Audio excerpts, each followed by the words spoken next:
Good morning. Welcome to Just for Today, a time of eclectic reading, sharing of perspectives, meditation, and prayer.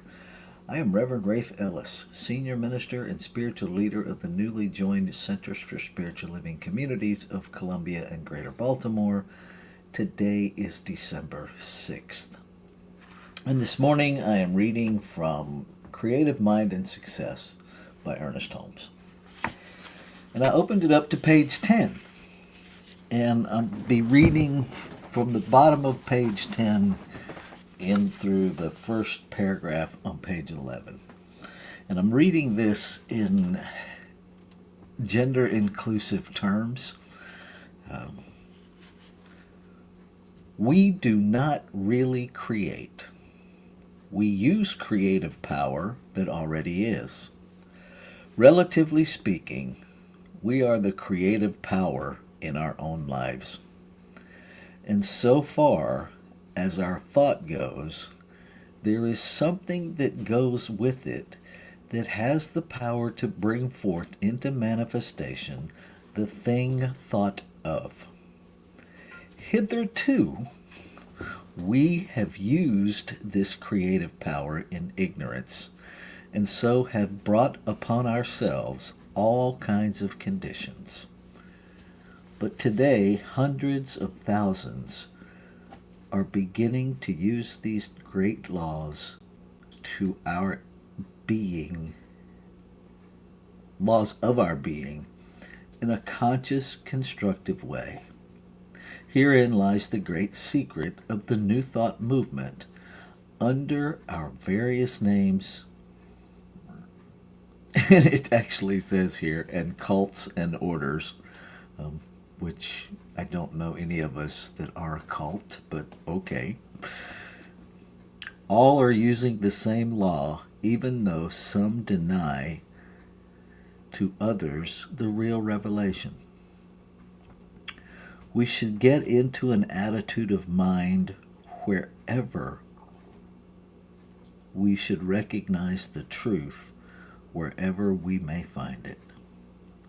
The trouble with most of us is that unless we see sugar in a sugar bowl, we think it must be somewhere else.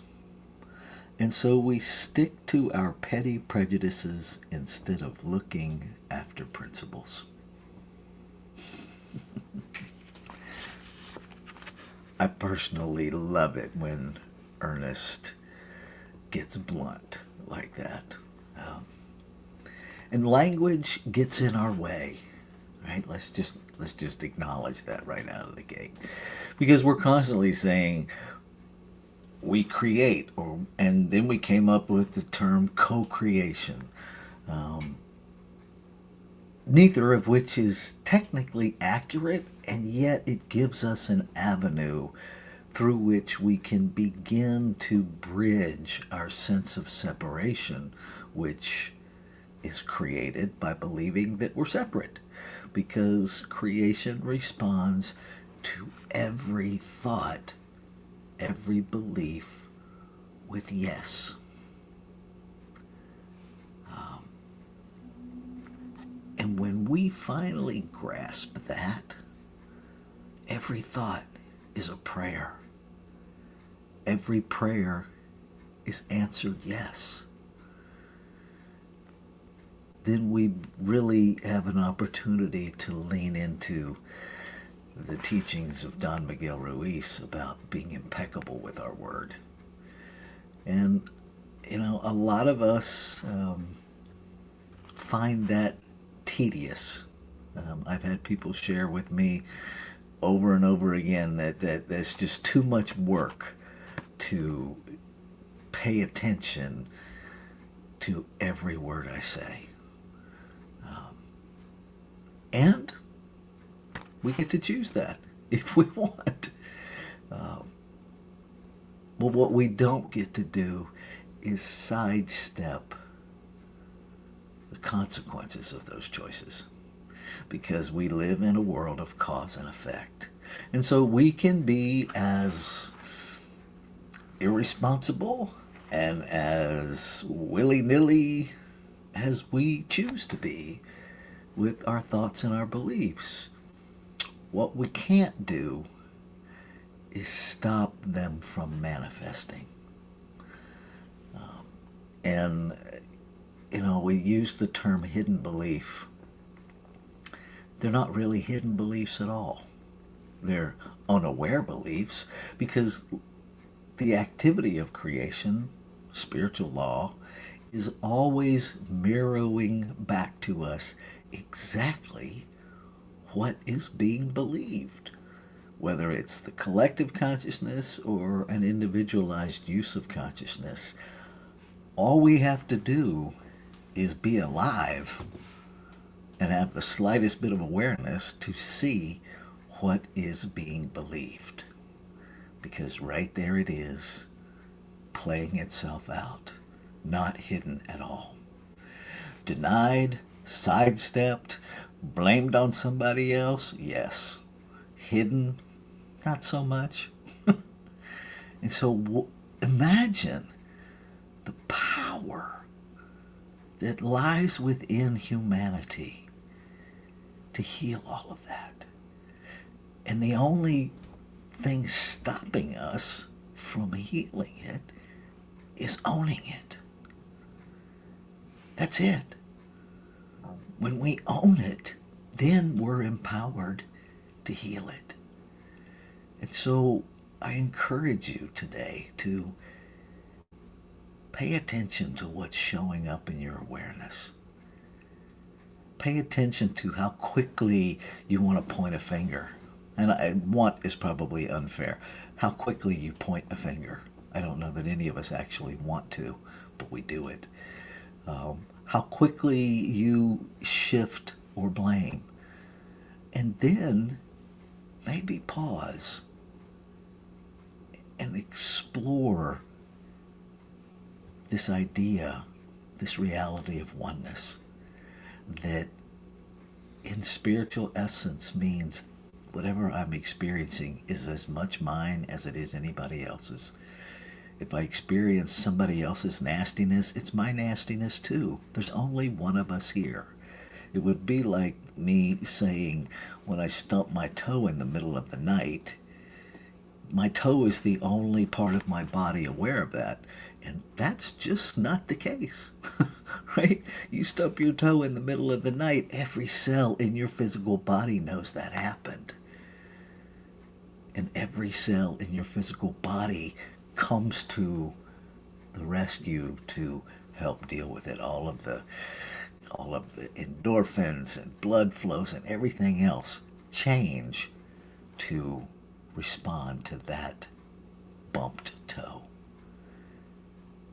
And so the creative power within us is available to respond to all of the societal bumped toes, to all of the vitriol, to all of the hatred, to all of the prejudice, to all of the racism.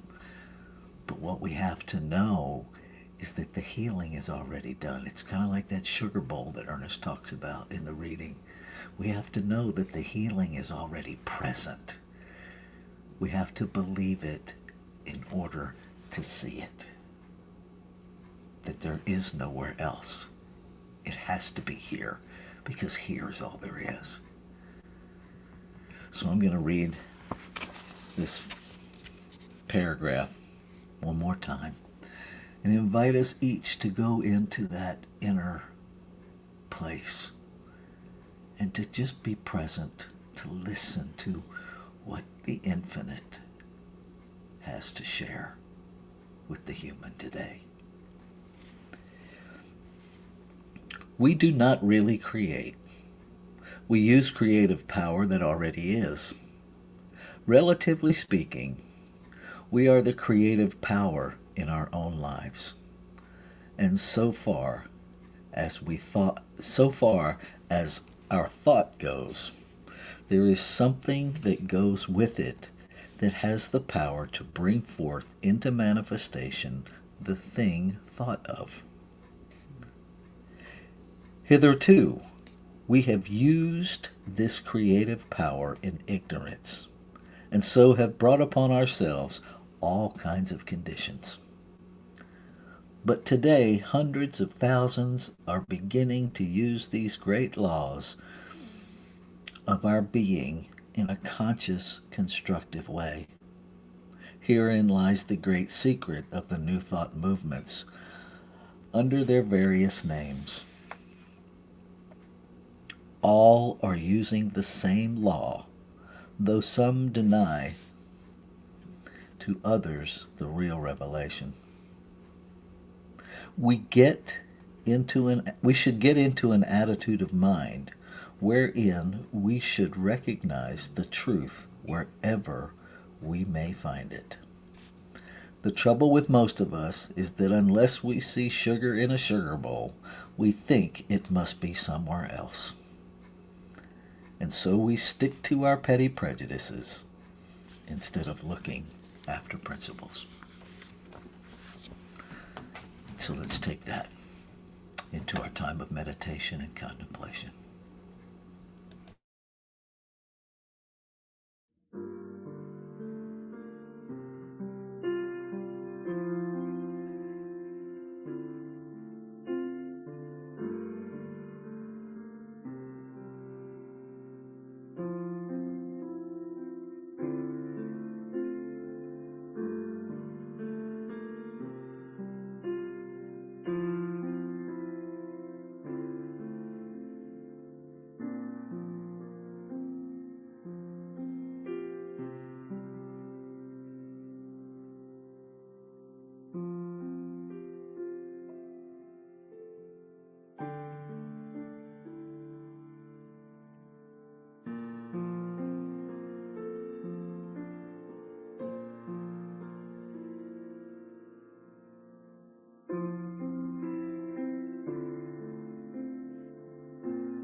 So breathing into this moment,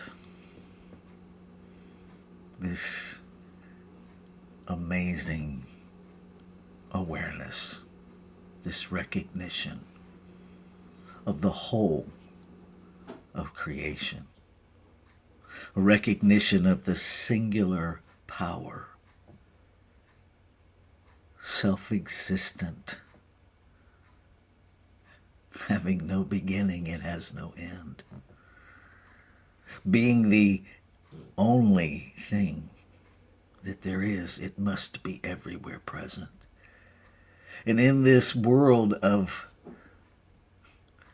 magnificently diverse expressions of life, it must be this one individualizing itself, expanding itself through individualized expression. Each expression an intentional, on purpose, one of a kind, never to be repeated desire of creation to know and experience itself as each idea.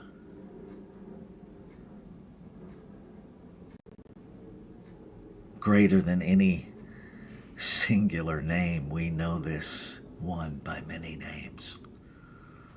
God, life, energy, nature, the great mystery. And yet it is beyond a finite name. The infinite cannot be defined by a finite label. And so we know it as we know it, for the sake of referencing. And even as we reference it in the limited, we recognize it is unlimited. We recognize that it is infinite possibility, continuously, without interruption, creating, expressing, expanding. And as I know this in every fiber of my being, I know that I am an individualization of it. I know that what is true of me is true of every individualization of it. And so I know that there can be no separation, because there is nowhere to separate two in one. And so knowing the wholeness, knowing the unification of creation as one, I claim and affirm a realization within every individualized expression of it, of exactly that, of the wholeness, that each and every individualized expression of creation is the perfect blueprint of itself. That there is an awakening within humanity that remembers no two are supposed to be the same. That celebrates the individualization of creation. That claims complete ownership of the power to heal every errant thought. To bring creation in the form, in the physical, into alignment with the harmonious operation of one, simply by remembering the truth of being, simply by releasing all of our judgments, all of our finger pointing, letting go of our petty prejudice and standing unapologetically in love, unapologetically in peace, refusing to react and choosing to respond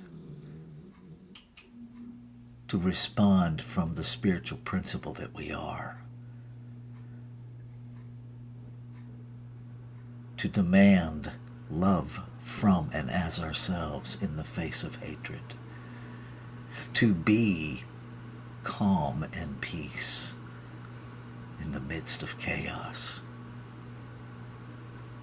to know that love is the greatest power there is, and it is fully present everywhere, even when we don't see it. And so we choose to see it so that we can be it and amplify its presence.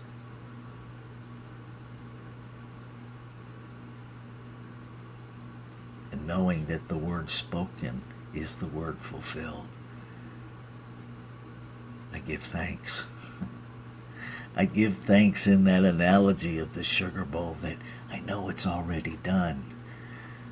I know the bowl is already filled and running over with love, with peace, as the presence of the infinite already is everywhere. Grateful for this truth. And so I release every idea, every fear, every doubt, every thought that would in any way negate or diminish the full experience of the manifestation of the word spoken. I let it all go. I let go of any idea of controlling the outcome, and I open myself to be used, to be solution, to be present, to embody the truth that I am to be. Ashe. Shalom. Aho. Amen. Amen. And so it is. Namaste.